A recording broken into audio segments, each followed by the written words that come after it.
Welcome to New Possibilities. I speak truth to power without fear. So I'll wait a couple of seconds for people to join before I get started. While we wait, I want to encourage people to follow me on Twitter at New Pos Blog and also to follow me on Facebook at New Possibilities. And I encourage you all, if you're interested in reading great books, I encourage you to like our Facebook page, Reading as Activism. Each month, the last Saturday of the month, we discuss a great book written by Black authors or about Black people. So I encourage you all to like that page on Facebook.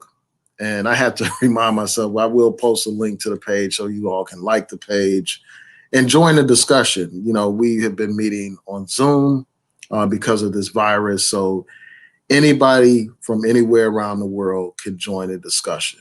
And I hope to see you there if you're interested in great books. So I'm going to go ahead and get started. Yesterday, I watched an interview that Jemele Hill did on Vlad TV, and she was talking about Donald Trump. She was talking about Kamala Harris and the election in general. And what I'm going to do is play some of the audio and then share my thoughts. When I saw the audio, when I saw the video myself, you know, I was really impressed with what she had to say. I agree with a lot of the things that she said. And yesterday I was listening to another YouTuber's live stream, and, you know, they were talking about the question of racial identification and all that kind of stuff. And at some point, the conversation turned into a conversation about Jemele Hill's interview on Vlad TV. It turned into a conversation about Kamala Harris not being Black and all that kind of stuff. And I decided that I would bring this video, you know, do this video and talk about this in more detail, because I think that what we have are two different issues. You know, these are two different issues. You know, we had a situation where you had a white woman by the name of Jessica Krug pretend to be Black. You know, this is a white Jewish woman who literally pretended to be Black, and she used that fake identity to advance her career. So we have that situation. And then we also had another situation involving Rachel Dolezal, another white woman who literally pretended to be Black. And, you know, this discussion that I was telling you about, this live stream that I was listening to, tried to tie that situation to the situation of a Kamala Harris, a Black biracial person, you know, a person with mixed heritage, and basically trying to draw connections between the two. And I find that to be problematic. And so what I want to do is, you know, play some of this audio from Vlad TV and respond to a lot of the points that are raised. There are points raised about voter turnout, about, you know, Donald Trump, about Kamala Harris's identity and what people are saying about that. And I just have to share my thoughts. So, you know, before I try to go into the commentary now, I'm really tempted to start talking now about what I think. But instead, what I'm going to do is just start playing the audio. The video that I will be playing is about 7 minutes long, but I'm going to play it and just stop at certain points to make various points about what's being said. So hopefully you all can hear me. Shout out to John Pro. Thanks for tuning in. So I'm going to turn this up so you could hear it nice and loud.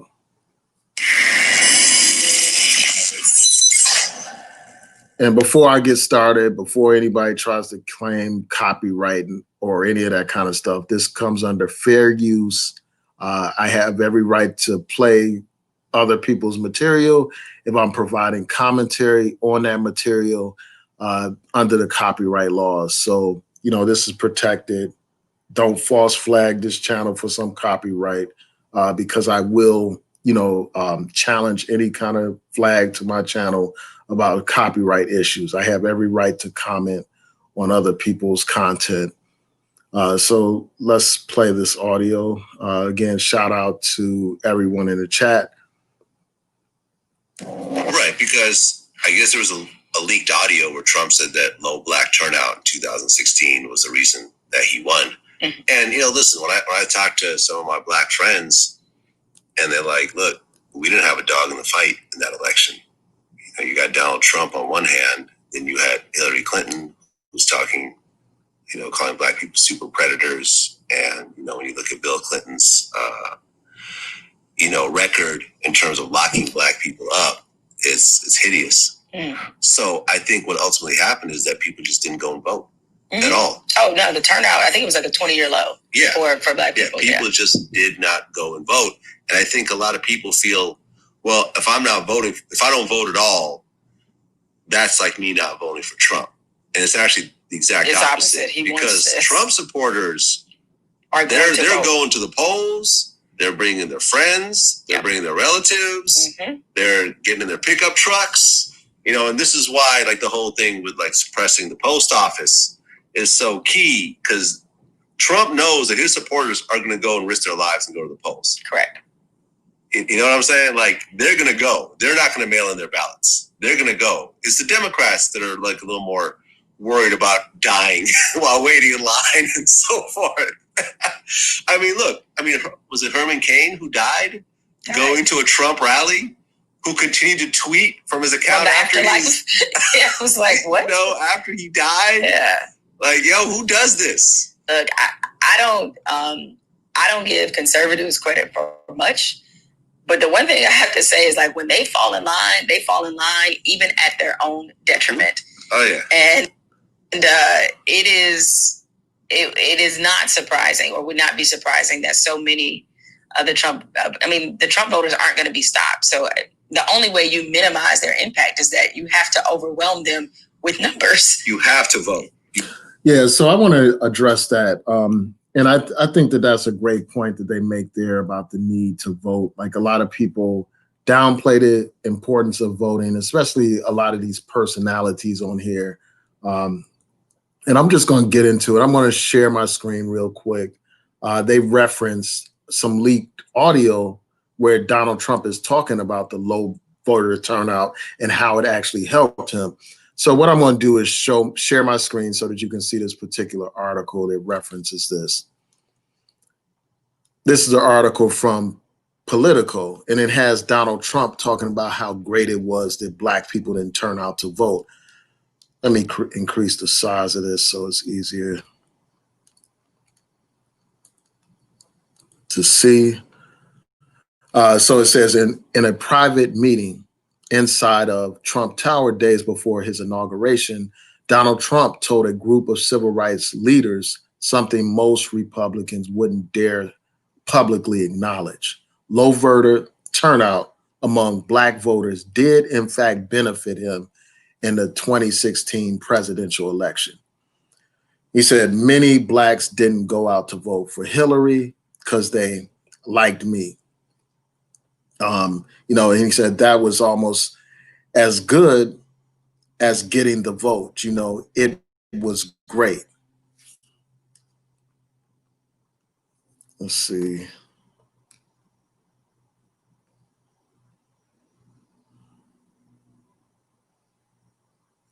And, this article goes on to say this. It says higher voter turnout tends to benefit Democrats. Low turnout among black voters in key states is one of the reasons Hillary Clinton lost to Trump in 2016.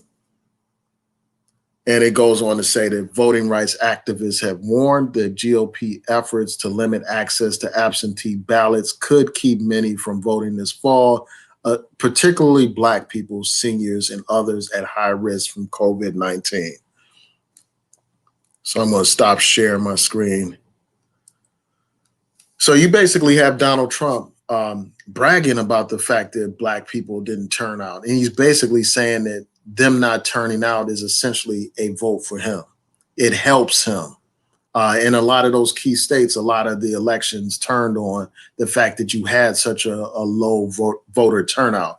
I will say this, black people overwhelmingly vote for Democrats. So I don't think that, black people should bear the sole blame or responsibility for how the election turned out. There are other groups that are far more divided than the black community. Like the black community, when it comes to voting in elections, primarily we vote for Democrats. These other groups are split in half. And, especially like, a lot of white women voted for Donald Trump, but despite all those allegations of, sexual misconduct and, his abusive, foul language towards women, his obvious misogyny, a lot of women, white women in particular, ended up voting for Donald Trump, and they need to bear responsibility for that. I don't think the weight should solely be on the backs of Black people, but I will say this, we could have made a difference in a lot of those elections. When you compare the number of people that voted, when you compare the margins of victory, if the overwhelming majority of Black people actually came out and voted, they could have prevented Donald Trump from being elected. They could have made a difference. And I understand the reservations around Hillary Clinton, and I understand people's reservations around Joe Biden. But by any standards, it's clear and obvious to me that either one of them would make a much better president than Donald Trump. So these elections matter, and every single one of us needs to vote. Each and every one of us that has the ability needs to vote. They need to register to vote, and they actually need to vote. If you have not registered, you need to register today so that you can make a difference in this election, because these things matter. Donald Trump, again, has proven that he doesn't give a damn about the interests of Black people. I just did a video where he's talking about ending racial sensitivity training at federal agencies. His attorney general doesn't see police brutality as some major issue. He doesn't even acknowledge systemic racism in the police departments around the country. You have a president that has, gone after affirmative action, a president that's trying to suppress the Black vote. You have a president who has tried to end housing assistance for poor people who are disproportionately Black, and food assistance for people who are disproportionately Black, in different discrimination policies within HUD and stuff like that. He's openly talked about preventing the construction of affordable housing in white suburban areas, basically talking about keeping Black people out. This man has made all these racist statements. His own attorney, Michael, I think his name is Michael Cohen, he actually acknowledged that Donald Trump has made very racist statements, talking about what country do you know that's run by a Black person that's not a shithole country. That's what Donald Trump thinks about Black people.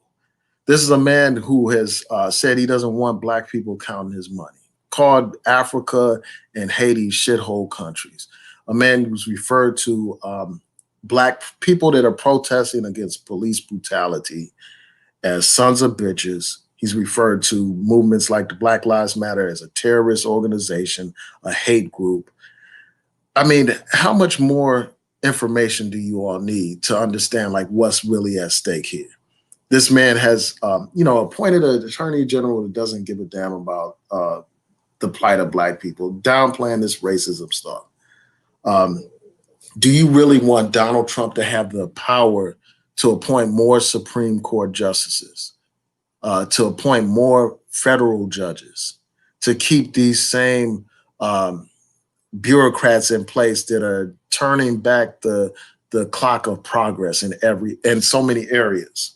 Like you have a head of the Department of Education instead of funding schools, they're trying to defund public education. There was a recent ruling in a federal court talking about how the Trump administration violated laws by trying to take funds away from public schools and direct them towards elite private schools. It's time for us to wake up and realize what's at stake in this election. We cannot afford to sit at home and complain about stuff without voting. And unfortunately, you have personalities on here, many personalities on here that have a loud megaphone that are downplaying the importance of voting. With all these issues at stake, with the issue of police brutality at stake, with the issue of quality education at stake, with issues like healthcare at stake, housing discrimination, all of these very important issues at stake. You have some people having the audacity, the nerve, the gall to be talking about you shouldn't vote for the president. You know, you have some people saying you should just vote down ballot. You even had this one clown having a don't vote campaign. These people have tens of thousands of subscribers, and they're encouraging people to sit at home. By doing so, as that article pointed out, and as they pointed out in this particular interview, all you're doing is helping Donald Trump get elected. All you are doing is helping to suppress the black vote. And it's a damn shame that some of these people, they claim to be so much against racism and white supremacy and this and that, they are literally helping a racist get elected by encouraging people to sit at home. And that's all it is. They are doing the voters, you know, they're helping to suppress the black vote. It's like they don't even need the Republicans and all that kind of stuff to suppress the black vote when they have these quote unquote fakers, you know, these fake pro-black personalities on here telling people they should sit at home, they should hold their vote and all that other foolishness. You would think, based on the flawed logic of these people, that somehow sitting at home is going to get somebody some reparations. I mean, these people that constantly demand, you know, a black agenda and demand reparations and all this kind of stuff, they only make those demands of Democrats. You never hear them, you know, once talk about making a demand of Donald Trump for those things. You don't hear them talking about any of that stuff when it comes to him. They find themselves literally in bed with the white supremacists that are supporting Donald Trump, the alt-right that supports Donald Trump, the David Dukes of the world that support Donald Trump. So yeah, we have to realize what's at stake. So I'm going to continue playing this audio, and it's just a shame. It's a shame that you have these people that are sitting at home, and this is nothing but ignorance. You know, they promote a lot of this ignorance. You know, this notion that it doesn't matter who's president and stuff. It doesn't, your vote doesn't matter and stuff. So let me continue playing this audio and I'll be back. You have to vote. And I know that there is the whole thing of like, well, Trump lost the popular vote last time and look what happened with the Electoral College. Yeah. And I get it. And there's going to be a sense of pessimism. Right. But not voting is not going to fix it this time. No. Like I registered to vote and I even posted up my registration, like, you know, on Twitter and Instagram. Say, look, we are not going to win this if we just don't vote. And here I am. I'm registered now. You could do the same thing.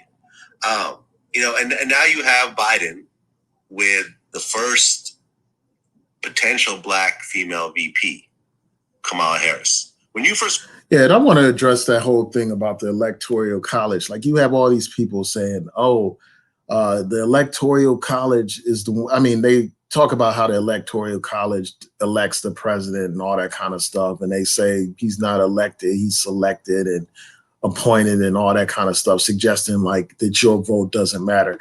So I have to address that. Like the electors are pledged to vote in accordance with the popular vote in the jurisdictions that they are assigned to represent. Rarely do these electors vote contrary to the vote that they, you know, for the jurisdiction that they represent. They vote in accordance with their jurisdiction. And in the rare cases where some electors have voted contrary to the will of the jurisdiction that they represent, those votes didn't turn the election contrary to the way, you know, it didn't have much of an impact on the actual results of the election. So when we vote, you know, our electors are pledged to vote in accordance to how we vote. For instance, like if Maryland votes for the, you know, the overwhelming majority of people in Maryland vote for Joe Biden, the elector is pledged to vote accordingly. And that's how the electors usually vote. So our vote has an impact on what the electors actually decide to do. So it does matter. Now, there are pros and pluses to the Electoral College, but that's a whole nother conversation. So I'm going to continue playing this audio and come back with more commentary. Find out about Kamala Harris as a Black woman. How'd you feel? Seeing her get the nomination was really inspiring, because I had a list in my head, a ranking, if you will, of things I thought I would not see in my lifetime. And I was, even though, I'm younger than my elders, I was definitely of the opinion we would not have a Black president in my lifetime. Yeah. So before I play the audio further, I just want to respond to a couple of things that I see in the comment room. In the chat room, I see that, you got some people talking about two wings of the same bird or same vulture and all this kind of stuff, basically trying to suggest that the parties are the same. I mean, when I hear this, I'm wondering, have you all even looked at the party's platforms? Have you all compared and contrast the different parties' platforms? Have you looked at the Republican Party platform? Have you looked at the Democratic platform? Because if you have, you will see that there are differences. There are differences on the issue of voting rights. There are differences on the issues of criminal justice reform. There are differences on the issues of reproductive freedom, or what you would say the right to choose, or pro-life positions. There are differences on a wide range of issues, differences on affirmative action, and the list goes on and on. And we can see the differences, as I've said time and time again, just between how a Republican administration, Donald Trump, is approaching police brutality compared to how the Obama administration addressed police brutality. It's a night and day difference. So these people telling you that these parties are two wings of the same bird, or they're one and the same, these are people that don't know what they're talking about. They haven't done the research, and a lot of this stuff is obvious for most people that follow the debates, and you hear these candidates debate the issues. You will see that there are obvious and clear contrasts. And, part of me just wonders if these people that say this stuff are ignorant, or if these people are just straight up bots. And we know what happened in the last election. You had Russian bots that were they were essentially working for Donald Trump, supporting Donald Trump's election. And what they did is they tried to discourage people from voting. And part of me wonders if some of these personalities on here are not, propped up and supported by these Trump people to discourage Black people from voting. I mean, a lot of these people will tell you that your vote doesn't matter. If your vote didn't matter, do you think they would be trying to suppress your vote? I mean, do you think Donald Trump would be removing mailboxes and mail sorters right before an election, knowing that most ballots will be shipped through the mail because of this coronavirus? Do you think that they would have gutted the Voting Rights Act if voting doesn't matter? Do you think that they would have, right after the Shelby County versus Holder decision, that all these jurisdictions that were previously subjected to pre-clearance would be rushing to implement voter suppression tactics if our votes didn't matter? If our votes didn't matter, do you really think that they would have, created all those laws during the Jim Crow era to make it impossible for Black people to vote? Do you think they would have terrorized Black people for simply trying to exercise their right to vote if our votes didn't matter? Our votes matter. And, we need to vote, as people have said, like our lives depend on it, because they literally do. A lot of these elections turn on just a few votes. So yeah, I just encourage people to be engaged and to learn about these candidates. Don't listen just to what I'm saying. Go do your research. Go on those websites. Go on Donald Trump's website and go on Joe Biden's website and compare what they're talking about when it comes to the African American community.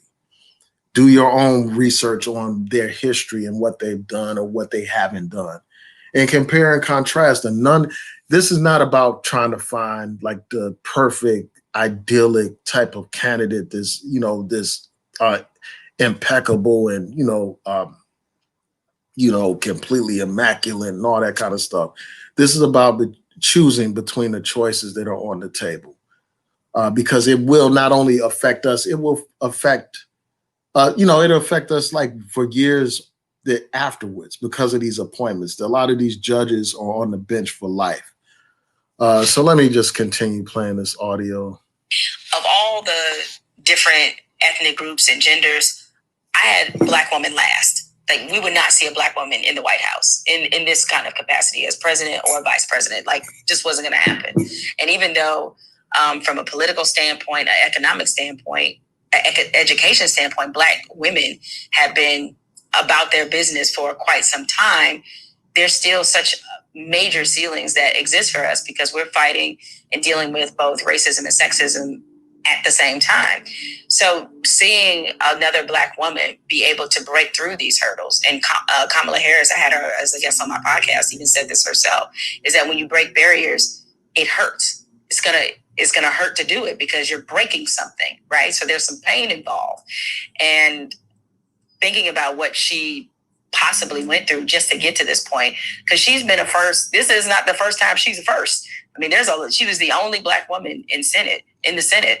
I mean, there are hardly any Black attorney generals, and she was one here in California. Hardly any Black district attorneys. So to hold all of these positions and be one of, if not the only one of the only few, people can't possibly imagine what she's been through to get to this point and what it's taken for her to do it. And so for a lot of Black women who can identify with that level of sacrifice, identify with that level of determination, it was a signal to us that all that we're doing to try to make things better for our community and family, that there is a payoff at the end. And it just shows a different picture of what leadership looks like. I mean, for the entire history of our country, I think we think only white guys are the smartest people who can run things. Clearly not true, right?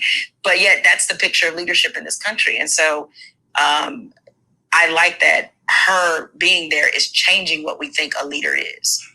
Well, when she got the nomination for VP with Biden, the first thing that I started to see is she's not really Black. Yes. She's really Indian. She's something else. She's white. She's this or that.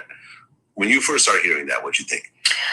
I think, unfortunately, it's a continuation of ignorant conversations that are had in our community. Kamala Harris is not the first person of mixed heritage to have to face this. Barack Obama faced it too. But he's half white. Yeah, because he's half white. And I don't know what people want. If they want her to act like she has no Indian heritage, considering how lovingly she speaks of her mother, is she just supposed to deny that that's a part of her life?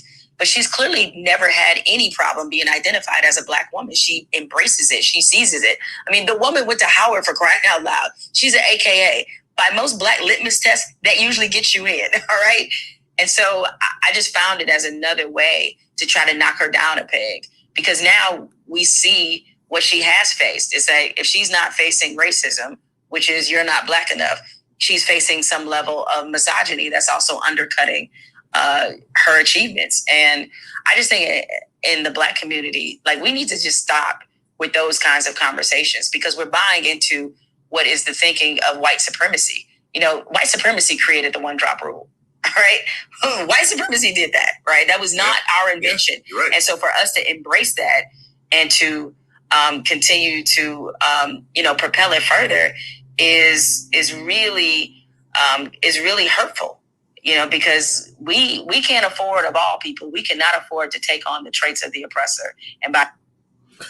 So I want to address what she said. Like, I agree that it really is an ignorant conversation for people to be having. Like, with all this at stake in this election, you have people fixated on Kamala Harris's racial identity.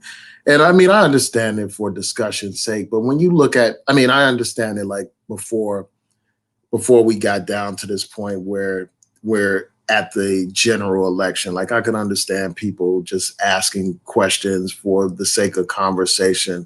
But when it comes to deciding who you are going to vote for, and you're like so fixated on her racial identity as opposed to being concerned, having that same level of concern about policies and about, the state of affairs in this country right now. To me, that is a display of ignorance. And here we have a situation. This situation, like as I was saying before, it's not even nothing like the situation with the Jessica Krug or the Rachel Dolezal. This is a woman who does have a Black father. Nobody questions that her father is Black. Her father is Black, from Jamaica. Without a doubt. If you look at her pictures of her with her grandmother, her grandmother is a dark-skinned Black woman. This woman is, she is biracial, and in American society, that's defined as Black. And I understand how people may, have differences of opinion about that. But even if you were to say, okay, she's not Black, she's biracial, that alone shouldn't be some reason for, deciding not to vote for somebody simply because they're biracial. That's stupid to me, like to not vote for somebody because they're biracial, or to suggest that somehow they shouldn't earn your support because they're biracial. When the people that she's running against, they're, obviously white, like the vice president is white, the president is white and stuff like that.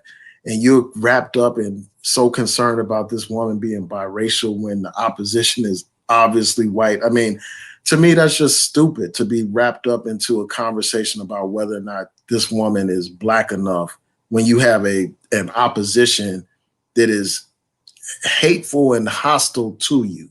And yet you're concerned about whether or not this woman is Black enough.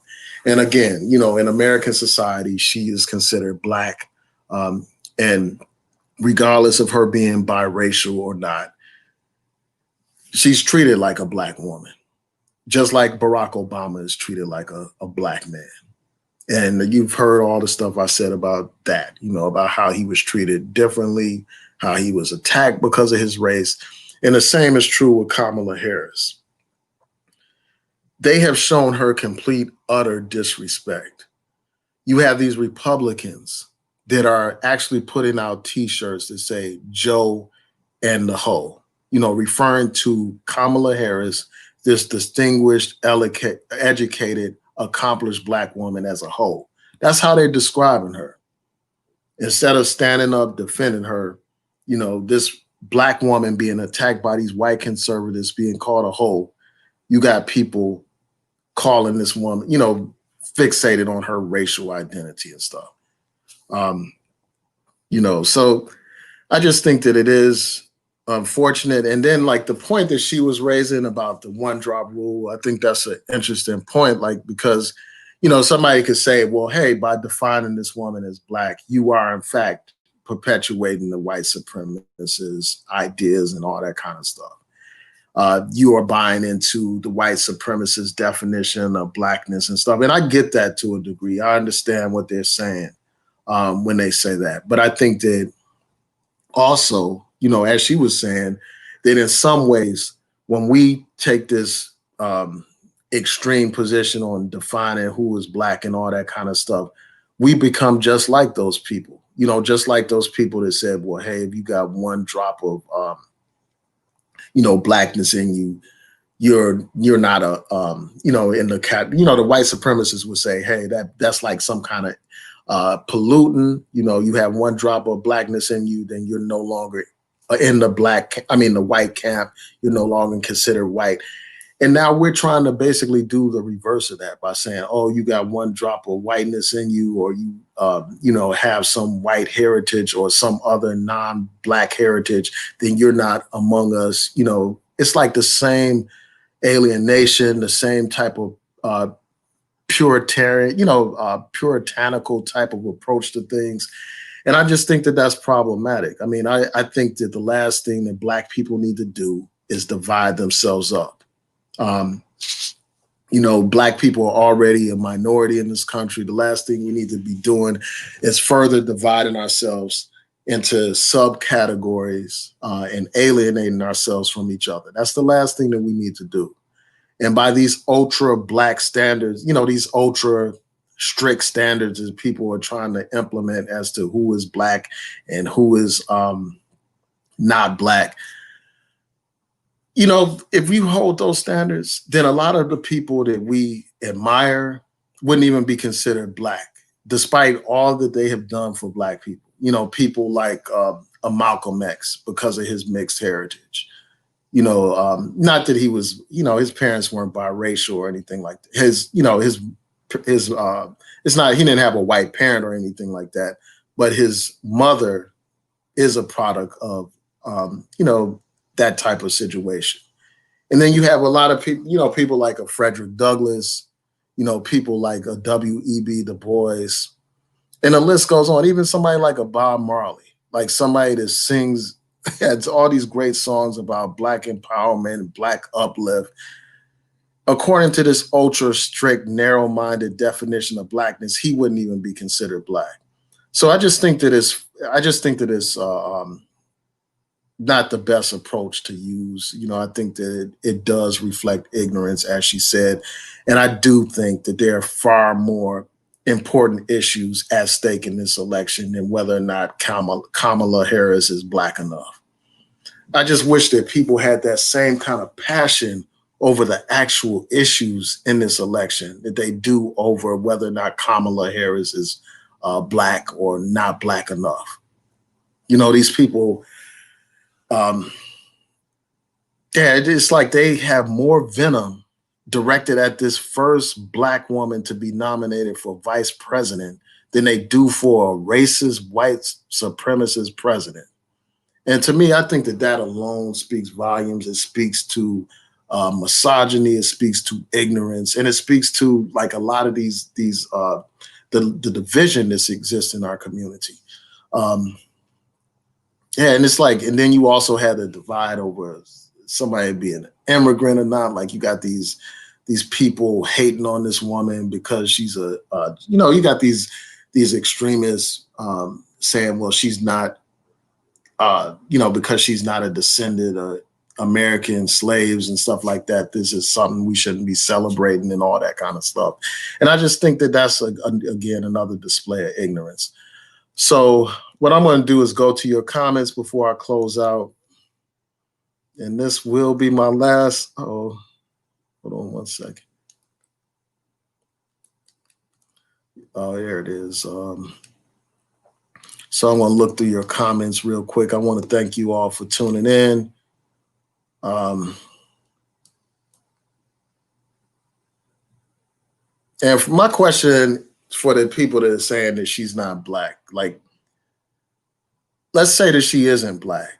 Like, what difference does that really make in the election? Like, is that your basis for deciding not to vote for her because you don't see her as black enough? Okay.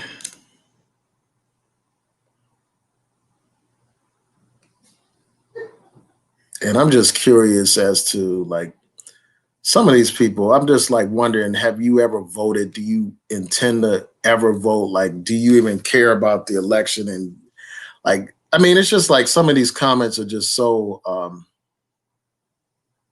they just a display of ignorance. Like some of the comments that I see are just a display of ignorance. Like, I just don't get it. Like, I don't understand like why people are more concerned about this woman's racial identity than they are concerned about like the state of affairs in this country and the policies that will be implemented if we don't take action.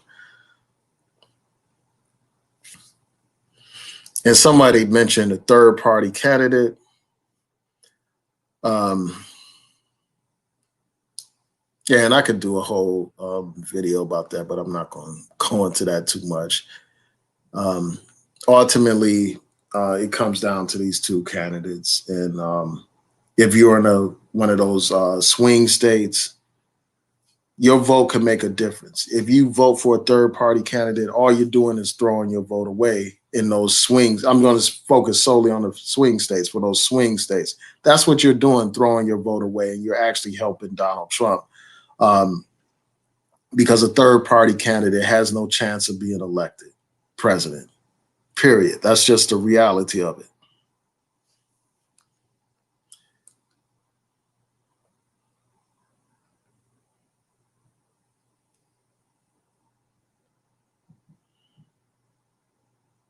And, you know, as far as I'm concerned, biracial people, I see some comments here, biracial people, they're both black and white. They have both experiences. And I mean, their experience is not exactly the same. They have a black experience for the most part because they're discriminated against just like any other black person.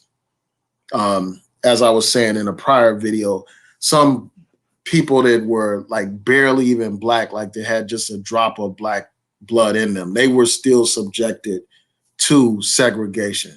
You know, a lot of those early civil rights cases like Plessy versus Ferguson, et cetera, involved very light-skinned black people that could pass. But regardless of them being biracial or whatever you want to say, like non-black in your sense of the word, they were still treated like black people. So let me continue on through these comments.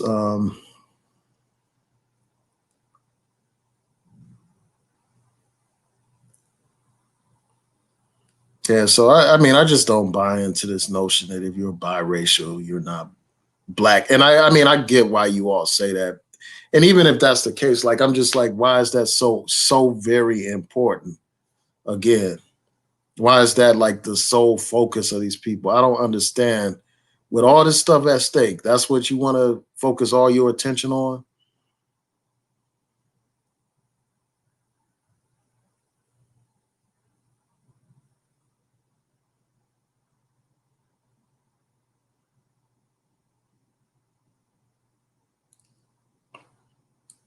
And I think this comment is on the money. Shout out to Midnight Eye. They say not voting is dumb as fuck. And it's never people who actually know anything. It's always some buffoons and too woke to vote hoteps. All right. All right, let me take that comment down. But yeah, I mean, that says it all. I mean, it's not going into the arguments, but that's how I feel. Like a lot of these people, they don't come with information about the policies or none of that stuff. They just tell you don't vote and stuff like that. You know, a lot of them claim to be about reparations, and they say because of that issue, they're not voting, you know, in the election. And they think that that somehow is going to leverage the vote and, you know, leverage black vote and force these people to the negotiating table. And the fact of the matter is, like, when you don't vote, nobody cares about what you think. Like a lot of these candidates, they don't even waste their time talking to people that aren't regular and consistent voters. Like, for instance, if you're in a district that has like over 100,000 voters, and you have a choice to canvass to different communities and stuff like that, you're going to look at who is a regular and consistent voter. You're not going to waste precious time focusing on people that have no history of vote.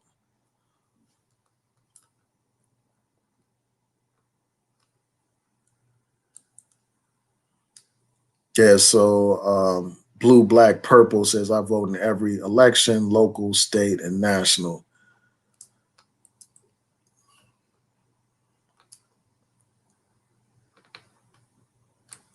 And T-Boy said that voteless people is a hopeless people.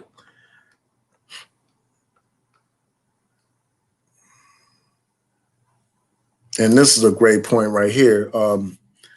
Midnight Eye says people who complain about the 94 crime bill completely ignore that black people supported it. Just like they ignore the gang violence in the 1990s. And I think that's a great point. Like, of course, you all have seen my material on here. Like, I've talked about the crime bill, talked about how bad it is. You know, I talked about like how because of that, you know, there's certain candidates that I didn't support during the primaries. Like I did not support Joe Biden during the primaries. I would have preferred a more progressive candidate become the nominee. A candidate that didn't support the crime bill and all that kind of stuff. But we have to look at the reality of the situation, like with respect to the crime bill. Even though it's something that I don't support, it's something that I'm against, and it's easy in retrospect to look back on something and say how bad it was. But as this person points out, most of the Congressional Black Caucus supported the crime bill at the time because in the 90s, there was a lot of violence around the drug trade, and there was a lot of stuff going on in communities around the country. You had high murder rates and stuff. So people were desperately looking for some kind of solutions or answers to the problem. That doesn't make it right, but it makes it what it is. That's why people were motivated, and a lot of the Congressional Black Caucus, voted for this, even though, later they would find out how detrimental it is. Yeah, so somebody asked, what do I think about the expression voting for the lesser of two evils?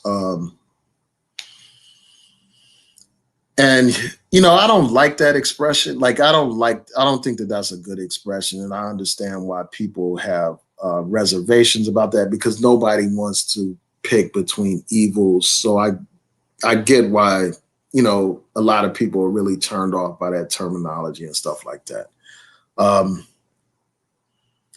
But I just see it and elections in terms of like who will promote my interests the most out of the choices that I have. That's the way we have to look at elections. Like, get rid of the emotional aspect of it.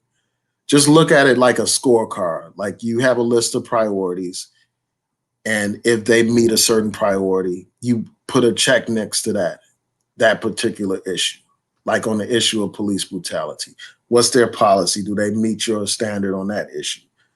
Yes or no? And then you just go down the line and see which candidate supports more of your issues and decide an election based on that. So I want to thank you. I'm not going to have time to get to all your comments. I truly appreciate you all tuning in. Please rate, comment, subscribe, like the video, share the video, hit that notification bell so that you'll know when I post new content on here. Peace and blessings, everyone. Have a great day.